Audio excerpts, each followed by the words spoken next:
Yeah, so welcome. Balik naman tayo sa channel ko. Huwag kalimutan sa pag-subscribe sa hindi pa nag-subscribe. Foreigner's Wife in the Philippines. Maraming salamat.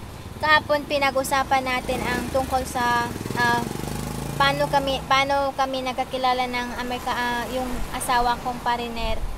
So, ngayon naman is ano yung mga bagay na nakapag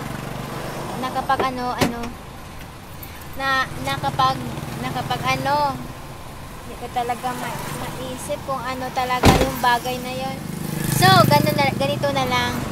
Pag-usapan na lang natin kung ano yung karamihan or kadalasan or palaging pinoproblema ng mga yung Pilipina pag nakapag-asawa ng partner. Sa channel ko, so sa hindi pa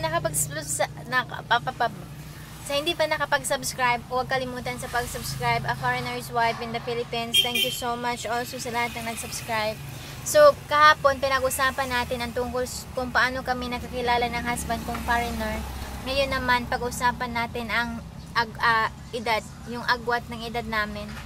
Kasi yung age gap talaga ang pinaka minsan yung tinutokso or minsan pinag-usapan. Bakit ganun? Bakit yun pinili mo? Bakit, at kahit ngayon, pag lumalabas kami, may mga tao pa rin na nakatingin, pero minsan naman naka-bad shot, naka-irita, kasi alam mo na tinitingnan ka nila at alam nila na alam mo, pero hindi pa rin sila tumitigil, ganun.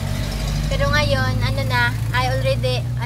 nung una, talagang nahirapan ako, pero ngayon hindi naman kasi kabisado ko na ang art of deadma lang. Total hindi naman sila nagpakain sa akin. So ngayon isa talaga yon kasi yung age gap namin ng asawa kong foreigner, malaki talagang agwat kasi 50 years age gap namin, pero hindi naman yung problema kasi nasa edad nasa inyo naman yung dalawa kung paano nyo hinahandle yung relationship ninyo. So, sa lahat na may mga age gap relationship, ang importante naman is nagkakasundo kayo, nagmamahalan kayo, at higit sa lahat, masaya kayo. Kaya, hindi na lang natin isipin, hindi na lang natin yung sabi-sabi ng iba, pag may narinig ka, iano mo lang, pasok sa isang tenga, labas sa kabilang tenga. Ganun lang. Kasi kahit anong gusto, kahit ano pa, may ang mga tao talaga may masabi. But it's a way pag ano mo yung reaction mo na lang, yung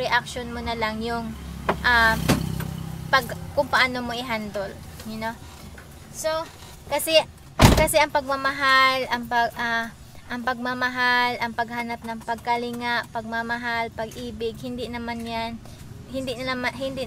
batay sa edad na ito yung ka-level na edad mo, ito lang yung asawahin mo para maging masaya ka. Hindi naman, kasi minsan yung tunay na pag-ibig, yung tunay na pagmamahal, yung tunay na kaligayahan nahanap mo sa hindi inaasahang pagkakataon, sa hindi inaasahang tao. So ganun lang. So next topic naman tayo. So ngayon, it's just a 1-minute video. So please like, comment, and subscribe. Have a good day and God bless.